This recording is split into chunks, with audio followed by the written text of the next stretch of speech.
지금 미국 사회가 큰 충격을 받았습니다.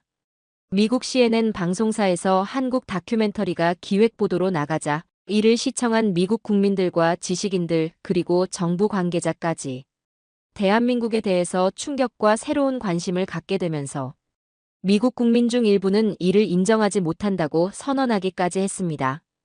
도대체 CNN에서 어떤 다큐멘터리를 방영하였기에 이런 일이 생겼을까요? 이 영상을 끝까지 보시면서 여러분의 의견을 댓글로 적어주시면 성실히 답하겠습니다. 저는 데이비드 밀러입니다.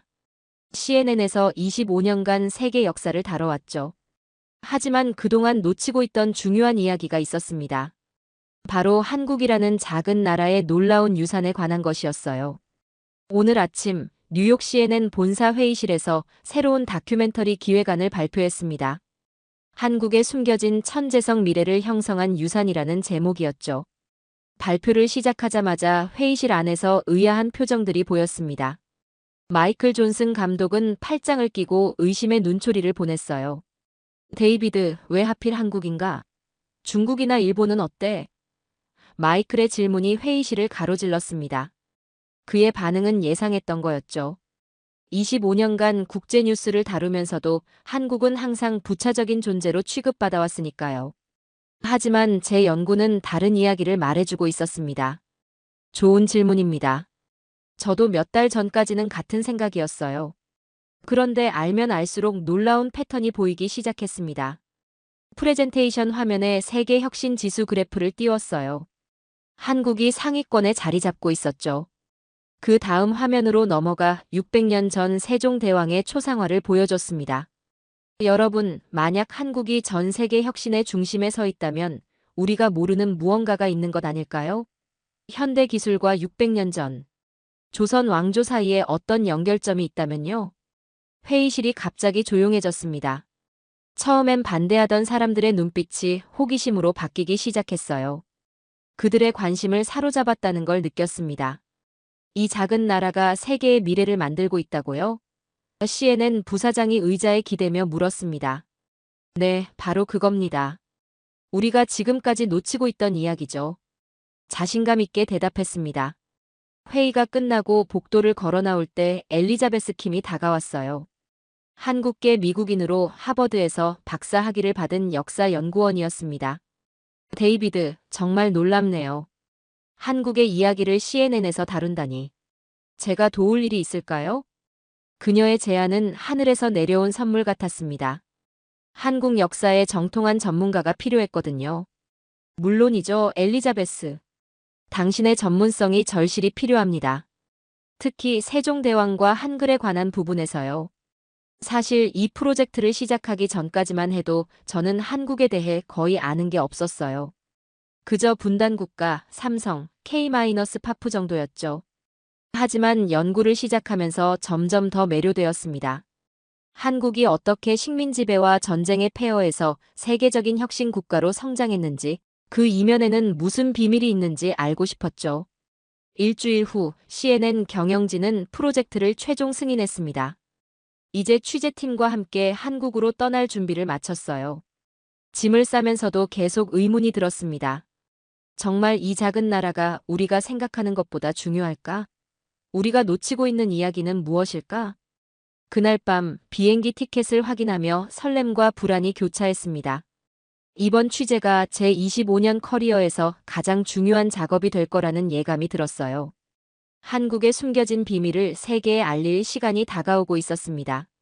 저는 뉴욕에서 인천행 비행기를 타기 전 마지막으로 자료를 검토하고 있었습니다. 엘리자베스가 건네준 리포트에는 흥미로운 내용이 가득했죠. 미국 언론이 중국을 집중 보도하는 동안 한국은 조용히 혁신을 주도해왔다는 사실이었어요. 이 데이터를 보세요. 엘리자베스가 태블릿을 가리켰습니다.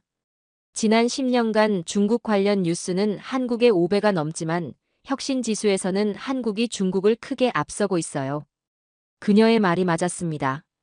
전 세계 미디어는 중국의 규모와 경제력에만 집중해왔죠. 하지만 한국은 그 사이 조용히 세계 시장을 장악하고 있었어요. 중국과 한국의 차이는 무엇인가요? 마이클이 물었습니다. 엘리자베스는 곧바로 대답했어요.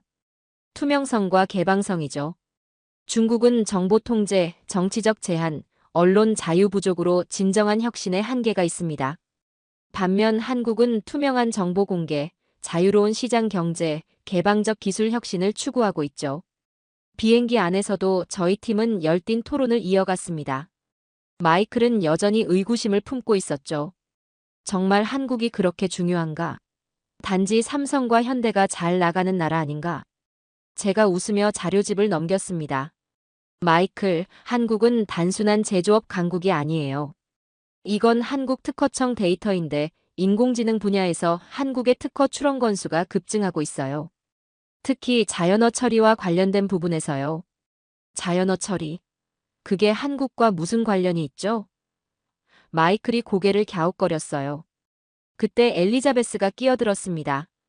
이게 바로 우리가 한국에 가서 알아내야 할 비밀이에요. 한글이라는 문자 체계가 현대 AI 기술과 어떻게 연결되는지 말이죠. 비행기가 태평양을 건너는 14시간 동안 저희는 CNN 다큐멘터리의 방향을 구체화했습니다. 중국과 한국을 단순 비교하는 것이 아니라 왜 한국이 현대기술 혁신의 중심에 서게 되었는지를 파헤치기로 했죠. 기내식을 먹으며 엘리자베스에게 물었습니다. 당신이 한국계 미국인으로서 느끼는 한국의 특별함은 무엇인가요? 그녀는 잠시 생각하더니 진지한 표정으로 말했어요. 데이비드, 한국은 항상 더 큰 나라들 사이에서 생존해야 했어요. 중국, 일본, 러시아 같은 강대국들 사이에서요. 그 과정에서 한국인들은 특별한 생존 지능을 발전시켰죠. 어떻게 하면 적은 자원으로 최대의 효과를 낼 수 있을지 고민한 거예요. 생존 지능이라. 그 말이 제 머릿속에 깊이 남았습니다. 창밖으로 태평양의 구름을 바라보며 생각에 잠겼어요. 세계 미디어가 중국의 거대함에만 집중하는 동안 한국은 그 틈새에서 진정한 혁신을 이루고 있었던 건 아닐까? 만약 그렇다면 그 배경에는 어떤 역사적 맥락이 있을까? 마이클이 제 생각을 끊었습니다. 데이비드, 정말 이 취재가 성공할까? CNN 시청자들이 한국에 관심을 가질 것 같아.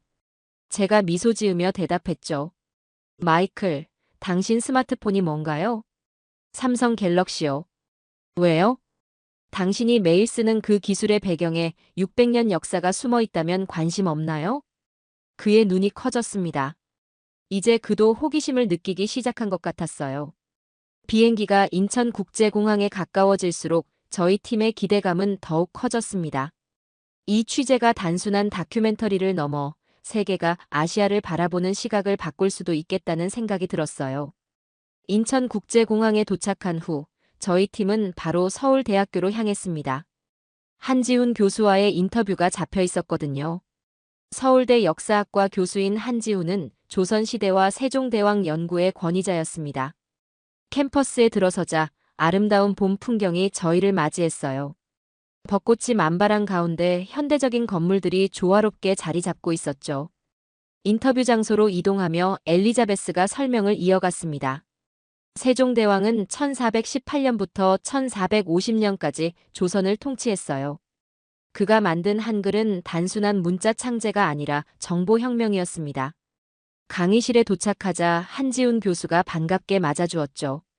50대 초반으로 보이는 그는 친절한 미소와 함께 유창한 영어로 대화를 이어갔습니다. CNN에서 한국의 역사와 현대기술의 연결성에 관심을 가져주셔서 기쁩니다. 카메라를 세팅하는 동안 저는 교수님께 직접적인 질문을 던졌어요. 한글이 단순한 문자를 넘어 기술적 혁신이었다는 주장이 있는데 이에 대해 어떻게 생각하시나요? 한 교수는 미소를 지으며 칠판 앞으로 걸어갔습니다. 한글은 세계에서 유일하게 창제 원리와 날짜가 정확히 알려진 문자입니다. 1443년 세종대왕이 발표했죠. 가장 놀라운 점은 한글의 과학적 설계예요. 그가 칠판에 기역, 니은, 디귿, 리을, 미음과 같은 자음과 아, 어, 오, 우와 같은 모음을 적었습니다. 보시다시피 자음은 발음할 때 입모양을 본떠 만들었고 모음은 하늘, 땅의, 사람이의 철학적 개념을 담고 있어요. 이런 체계적 설계가 현대 컴퓨터 언어와 유사하다는 게 최근 연구 결과입니다. 인터뷰가 진행되는 동안 마이클의 얼굴에 놀라움이 번졌어요. 처음에는 의심했던 그도 이제는 진지하게 촬영에 임하고 있었습니다. 다음 날, 저희는 서울의 AI 연구소를 방문했습니다. 이곳에서 엘리자베스가 준비한 특별 프레젠테이션이 있었죠. 그녀는 한글과 AI의 관계에 대해 연구해온 내용을 발표했습니다. 한글은 단순히 의사소통 도구가 아닙니다. 정보 처리 시스템으로 볼 수 있어요. 최근 MIT와 서울대 공동연구팀은 한글이 데이터 처리와 자연어 인식에서 다른 문자, 체계보다 효율적이라는 사실을 발견했습니다. 스크린에 복잡한 그래프가 나타났어요. 다양한 언어의 정보 처리 효율성을 비교한 자료였죠. 보시다시피 한글은 정보 밀도와 명확성 측면에서 최상위에 위치하고 있습니다. 특히 AI가 학습하는 데 있어 모호함이 적고 체계적이라는 장점이 있어요. 저는 궁금증을 참지 못하고 질문했습니다. 그렇다면 한글이 600년 전에 만들어졌다는 사실이 중요한 이유는 무엇인가요? 엘리자베스의 대답은 저를 더욱 놀라게 했습니다. 세종대왕은 당시 모든 백성이 쉽게 배우고 사용할 수 있는 문자를 만들고자 했어요. 이것은 근본적으로 정보 민주화 프로젝트였죠. 평범한 사람들에게 지식과 정보에 접근할 수 있는 권한을 부여했습니다. 이런 민주적 가치가 오늘날 한국의 기술 혁신과 교육열에 영향을 미쳤다고 볼 수 있어요. 그날 밤 호텔에 돌아와 취재 내용을 정리하며 깊은 생각에 잠겼습니다. 한글이라는 문자 체계가 단순한 의사소통 도구를 넘어 한 나라의 정체성과 혁신, 문화의 근간이 될 수 있다니 정말 놀라웠어요. 마이클이 노트북을 보며 말했습니다. 데이비드, 처음엔 반신반의했지만 이제는 확실히 뭔가 있어요. AI 시대를 대비한 최고의 문자. 그것이 바로 600년 전 세종대왕이 만든 한글이었다니. 이거 정말 대단한 이야기네요. 저는 고개를 끄덕였습니다. 이제 저희는 한국에 숨겨진 천재성을 찾아가는 여정을 본격적으로 시작한 것 같았어요. 인천국제공항에 첫 발을 디뎠을 때부터 저는 이곳이 특별하다는 느낌을 받았습니다. 공항 곳곳에 자리 잡은 자동화 시스템, 스마트한 입국 절차, 그리고 놀라울 정도로 청결한 환경이 눈에 띄었어요. 와, 이건 공항이 아니라 미래의 도시 같아요. 마이클이 AREX 공항 철도를 타면서 감탄했습니다. 자동화된 안내 시스템과 열차 내 완벽한 와이파이 연결, 디지털 정보 디스플레이가 우리를 감싸고 있었죠. 미국의 낡은 지하철과는 차원이 달랐습니다. 한국은 인프라 투자를 굉장히 중요시해요. 엘리자베스가 설명했습니다. 특히 디지털 인프라는 세계 최고 수준이죠. 5G 보급률이 세계 1위고 인터넷 속도도 최상위권입니다. 서울 도심에 도착하자 더 놀라운 광경이 펼쳐졌어요. 현대적인 빌딩 사이로 역사적인 궁궐과 전통 가옥들이 조화롭게 자리 잡고 있었습니다. 과거와 미래가 공존하는 도시였죠. 다음 날 저희는 서울시 스마트 시티 센터를 방문했습니다. 이곳은 서울 전체를 디지털로 관리하는 허브였어요. 서울은 사실상 하나의 거대한 스마트 시티입니다. 센터장이 자랑스럽게 설명했어요. 교통 흐름, 공기질, 에너지 사용, 심지어 쓰레기 수거까지 모든 것이 실시간으로 모니터링되고 최적화되죠. 대형 스크린 앞에서 서울의 실시간 데이터를 보며 마이클은 이제 완전히 다른 사람이 되어 있었습니다. 처음에는 한국 취재에 회의적이었던 그가 이제는 카메라를 들고 열정적으로 촬영하고 있었어요. 데이비드, 이건 정말 대단해요. 우리가 뉴욕에서 꿈꾸는 미래가 여기서는 이미 현실이 되어 있어요. 저녁에는 강남의 한 AI 스타트업 허브를 방문했습니다. 수십 개의 신생 기업들이 첨단 기술을 개발하고 있었어요. 그중 한 회사는 한글의 구조적 특성을 활용한 자연어 처리 알고리즘을 선보였습니다. 한글은 모듈식 구조라서 AI 학습에 최적화되어 있어요. 젊은 엔지니어가 설명했습니다. 자음과 모음이 조합되는 방식이 마치 컴퓨터의 이진법처럼 체계적이죠. 저는 그들에게 물었어요. 한국이 IT 강국이 된 이유가 뭐라고 생각하시나요? 대표님의 대답이 인상적이었습니다. 600년 전 세종대왕이 보여준 혁신 정신이 우리 DNA에 있다고 생각해요. 그는 문제를 해결하기 위해 기존 틀을 과감히 깨고 새로운 시스템을 만들었죠. 한국 기업들의 혁신 역시 같은 맥락입니다. 다음 날 판교 테크노밸리를 방문했어요. 한국의 실리콘밸리로 불리는 이곳은 네이버, 카카오 같은 IT 기업들이 밀집해 있었습니다. 거대한 네이버 본사 건물 앞에 서서 저는 깊은 인상을 받았어요. 건물 내부는 마치 미래 도시의 한 장면 같았습니다. 로봇이 안내를 담당하고 인공지능 비서가 회의실을 관리하고 얼굴 인식 시스템이 출입을 통제했어요. 이것은 단순한 기술 전시가 아닙니다. 네이버의 CTO가 설명했어요. 우리는 이 기술들을 실제로 매일 사용하고 있어요. 한국은 새로운 기술의 테스트베드이자 얼리어답터 문화가 강합니다.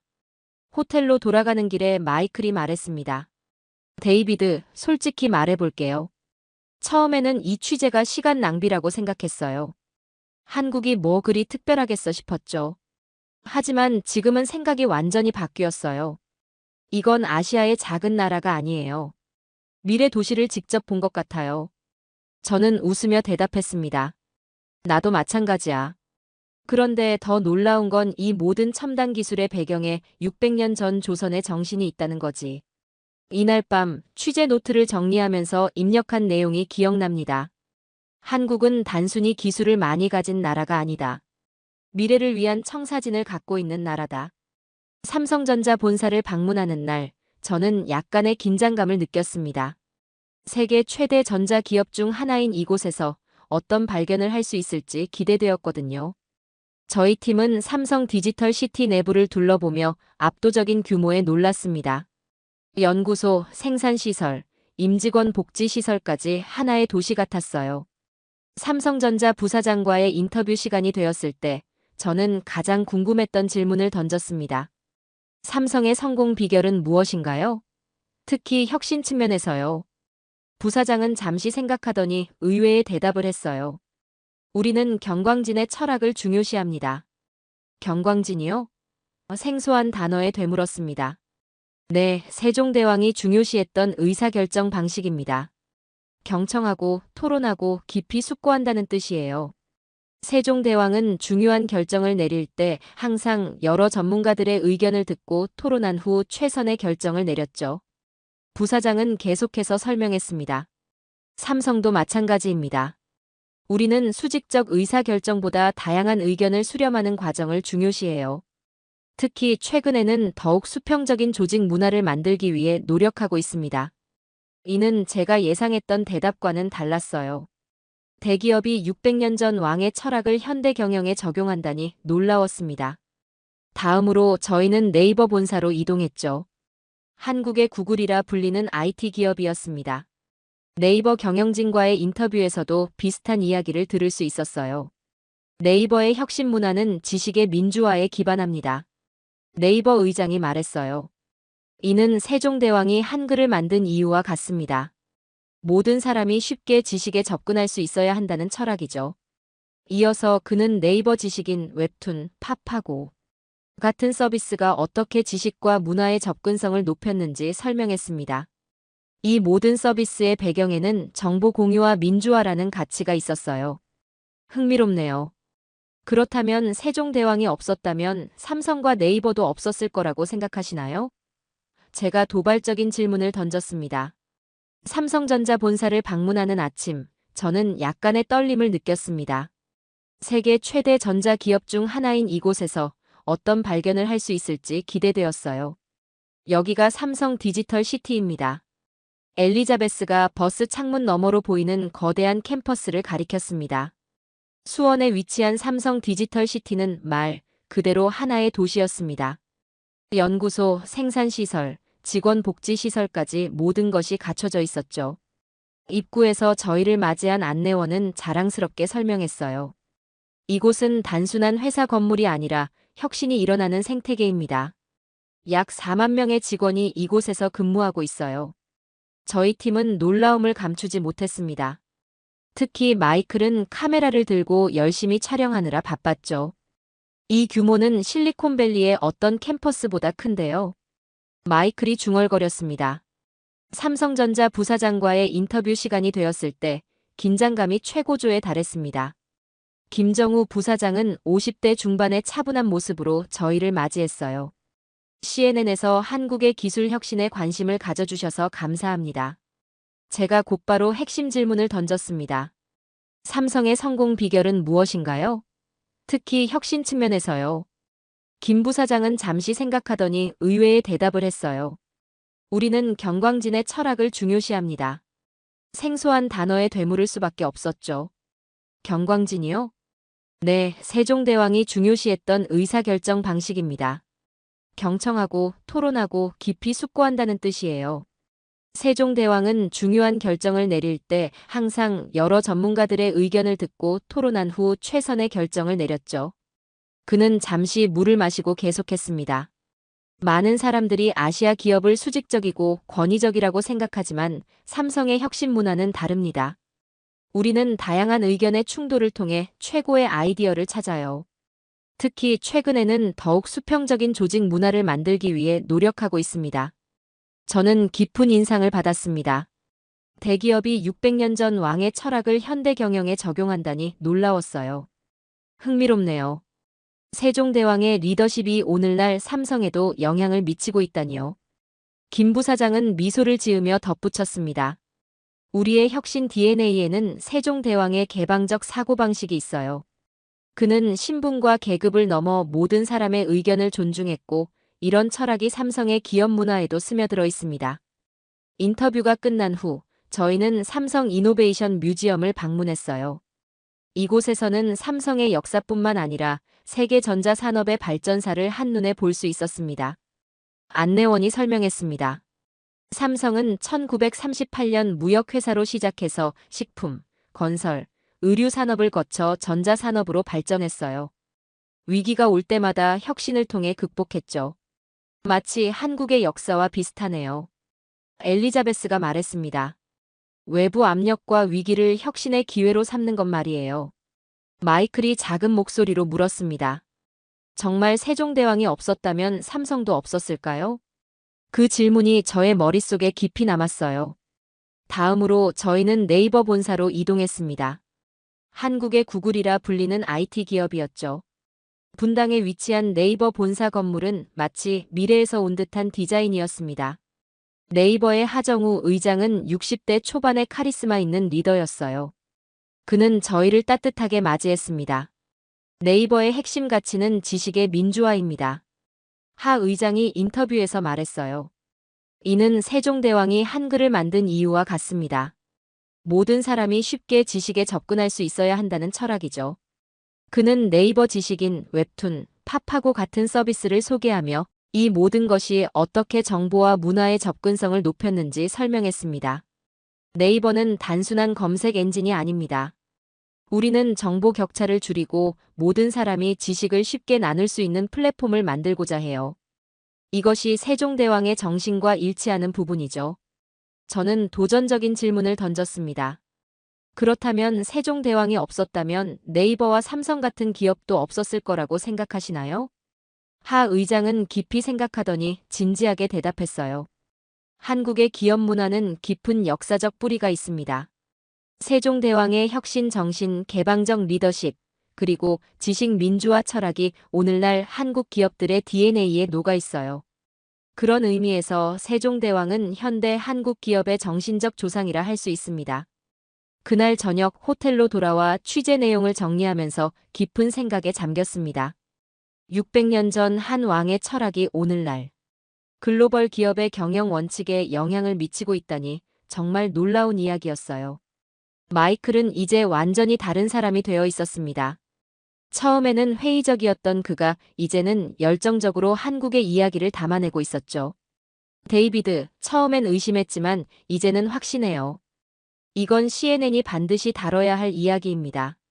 세종대왕에서 삼성까지 600년을 이어온 혁신의 DNA. 정말 놀랍네요. 저는 웃으며 고개를 끄덕였습니다. 이제 우리는 한국에 숨겨진 천재성에 한 걸음 더 가까워진 것 같았어요. 이것이 세종시대의 치국이입니다. 세계 최초의 표준화된 강우량 측정 장치죠. 한지훈 교수가 국립고궁박물관에서 보여주는 유물 앞에 저희 팀은 경외감을 느꼈습니다. 15세기에 만들어진 이 간단한 금속 원통이 세계 최초의 과학적 기상 관측 장치라니 놀라웠어요. 세종대왕은 정확한 데이터 수집의 중요성을 이미 알고 있었습니다. 한 교수가 설명했어요. 그는 전국 각지에 치구기를 설치하고 지방 관리들에게 정기적으로 강우량을 보고하도록 했죠. 이를 통해 농업 정책을 수립하고 기근을 예방했습니다. 엘리자베스가 깊이 고개를 끄덕였습니다. 오늘날로 치면 일종의 빅데이터 프로젝트군요. 정확합니다. 한 교수가 웃으며 대답했어요. 세종대왕은 데이터 기반 정책 결정의 선구자였습니다. 저희는 이어서 앙부일구의 시계, 자경루물 시계, 그리고 혼천 의천체 관측 장치 같은 조선의 과학 기구들을 살펴봤습니다. 이 모든 것이 15세기에 이미 높은 수준의 과학 기술을 보여주고 있었어요. 마이클이 놀라움을 감추지 못했습니다. 서양에서는 조선이 과학적으로 발전된 나라였다는 사실을 거의 모르고 있어요. 이런 이야기는 처음 들어봅니다. 한 교수가 진지하게 대답했습니다. 안타깝게도 한국의 과학사는 서양에서 제대로 조명받지 못했어요. 대부분의 역사 서적들이 중국과 일본에 초점을 맞추다 보니 한국의 독자적인 과학 발전은 가려져 왔죠. 다음으로 저희는 서울대학교 인공지능연구소를 방문했습니다. 이곳에서 박지성 교수가 흥미로운 연구를 보여주었어요. 저희는 조선시대의 과학 방법론과 현대 AI 알고리즘 사이의 유사성을 연구하고 있습니다. 박 교수가 설명했어요. 특히 세종대왕 시대의 데이터 수집 및 분석 방법이 현대 머신러닝의 기본 원리와 놀랍도록 유사하다는 점을 발견했죠. 스크린에는 세종실록의 데이터 기록 방식과 현대 데이터베이스 구조를 비교한 도표가 나타났습니다. 놀랍게도 체계적인 분류와 데이터 저장 방식이 현대 시스템과 개념적으로 유사했어요. 세종대왕 시대에는 농업, 천문, 기상, 인구 등 다양한 분야의 데이터를 체계적으로 수집했습니다. 박 교수가 계속했어요. 이 데이터를 기반으로 정책을 결정하고 미래를 예측했죠. 이건 오늘날의 데이터 과학과 매우 유사합니다. 엘리자베스가 질문했습니다. 그렇다면 한국의 현대 과학기술 발전은 우연이 아니라 역사적 연속성을 가진 것인가요? 정확히 그렇습니다. 박 교수가 고개를 끄덕였어요. 한국인들의 DNA에는 실용적 과학 정신이 깊이 새겨져 있어요. 필요에 의한 혁신, 데이터 기반 의사결정, 지식의 민주화. 이런 가치들이 세종시대부터 이어져 왔죠. 인터뷰가 끝난 후 저희는 경복궁의 국립고궁박물관으로 이동했습니다. 이곳에서는 조선시대의 다양한 과학기구들을 직접 볼 수 있었어요. 한 교수가 특별히 보여주고 싶은 유물이 있다며 저희를 한쪽으로 안내했습니다. 그것은 치욱이라는 독특한 모양의 기구였어요. 이것은 풍향계입니다. 바람의 방향과 세기를 측정하는 장치죠. 세종대왕 시대에 발명되었어요. 마이클이 기구를 자세히 살펴보며 물었습니다. 이런 것들이 실제로 사용되었나요? 아니면 이론적 발명품인가요? 실제로 전국 각지에서 사용되었습니다. 한 교수가 대답했어요. 조선은 농업국가였기 때문에 기상 관측이 매우 중요했어요. 이런 과학기구들은 실생활에 직접적인 도움을 주는 실용적 발명품이었죠. 저녁이 되자 한 교수가 저희를 전통 한식당으로 초대했습니다. 식사를 하며 그는 더 깊은 이야기를 들려주었어요.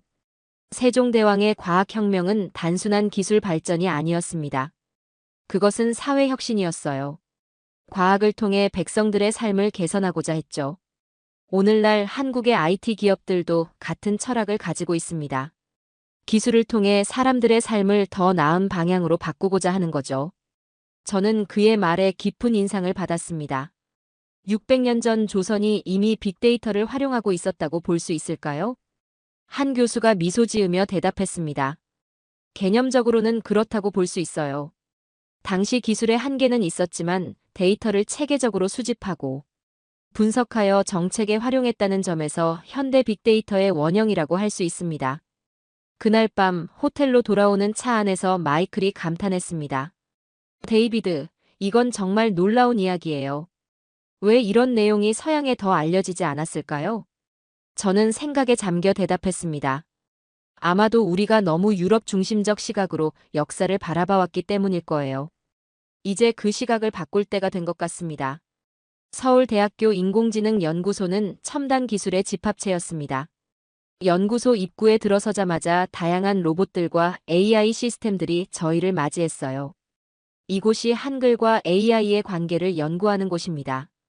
엘리자베스가 설명했습니다. 연구소 책임자인 정수영 교수는 40대 초반의 활기찬 여성 과학자였습니다. 그녀는 미국 스탠포드 대학에서 AI를 공부한 후 한국으로 돌아와 이 연구소를 이끌고 있었어요. 한글은 단순한 문자가 아닙니다. 정보 처리 시스템으로 볼 수 있어요. 정 교수가 화면을 가리키며 설명했습니다. 한글의 구조는 놀랍도록 체계적이고 논리적입니다. 자음과 모음이 결합하는 방식이 마치 컴퓨터 언어의 모듈식 구조와 유사하죠. 스크린에는 한글의 기하학적 구조가 표시되어 있었습니다. 자음 기역, 니은, 디귿과 모음 아, 어, 오, 우가 어떻게 조합되어 다양한 소리를 표현하는지 보여주고 있었어요. 한글의 가장 큰 특징은 체계성과 확장성입니다. 정 교수가 계속했어요. 기본 요소들의 조합으로 무한한 표현이 가능하죠. 이는 현대 프로그래밍 언어의 기본 원리와 매우 유사합니다. 저는 궁금증을 참지 못하고 물었습니다. 그렇다면 한글이 AI 발전에 실제로 기여했다는 증거가 있나요? 정 교수는 자신있게 고개를 끄덕였습니다. 저희 연구팀이 최근 발표한 논문이 있습니다. 다양한 문자 체계를 사용한 자연어 처리 AI의 학습 속도와 정확도를 비교한 연구예요.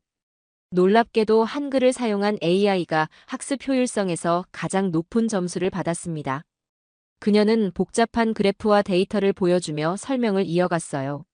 한글의 논리적 구조가 기계 학습에 매우 적합하다는 사실을 발견했습니다. 특히 패턴 인식과 의미 추출 과정에서 한글의 우수성이 드러났어요.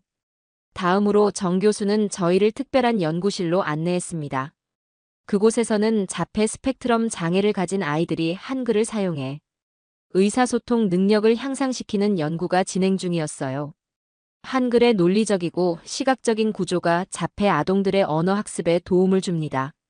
연구원이 설명했어요. 각 글자가 발음 기관의 모양을 본떠 만들어져서 시각적으로 소리와 연결하기 쉽죠. 실제로 아이들이 한글을 배우는 모습을 보며 그 효과를 직접 확인할 수 있었습니다. 다른 문자 체계에 비해 학습 속도가 빨랐고 이해도도 높았어요. 마이클이 감동한 표정으로 말했습니다. 단순한 문자 체계가 아이들의 삶을 바꾸고 있군요. 맞습니다. 정 교수가 미소 지었어요. 세종대왕이 한글을 만든 목적도 바로 이것이었죠. 모든 사람이 쉽게 배우고 사용할 수 있는 문자를 통해 지식에 접근할 수 있게 하는 것이요. 다음으로 저희는 네이버 AI 연구소를 방문했습니다. 이곳에서는 한글의 구조를 활용한 최첨단 자연어 처리 기술을 개발하고 있었어요. 팝하고 번역기가 짧은 시간에 세계적 수준으로 발전할 수 있었던 비결 중 하나는 한글의 체계적 구조입니다. 네이버 AI 연구소장이 설명했어요. 한글은 규칙적이고 논리적이어서 기계가 학습하기에 이상적인 언어입니다. 그는 팝하고가 다양한 언어를 번역하는 과정을 보여주었습니다. 특히 한국어에서 다른 언어로 또는 반대로 번역할 때의 정확도가 높았어요. 흥미로운 부분은 한글을 통해 학습한 AI가 다른 언어 처리에도 뛰어난 성능을 보인다는 점입니다. 마치 한글이 언어의 기본 원리를 이해하는데 좋은 기초가 되는 것 같아요. 저는 깊은 인상을 받았습니다. 그렇다면 AI 시대에 한글이 특별한 역할을 할 수 있겠네요. 연구소장이 진지하게 대답했어요. 네, 한글은 인간과 AI를 연결하는 가교 역할을 할 수 있습니다. 세종대왕이 600년 전 만든 이 문자 체계가 미래 기술의 열쇠가 될 수 있다는 건 정말 놀라운 일이죠. 한국만이 가능하기에 특별한 것이죠. 맞습니다.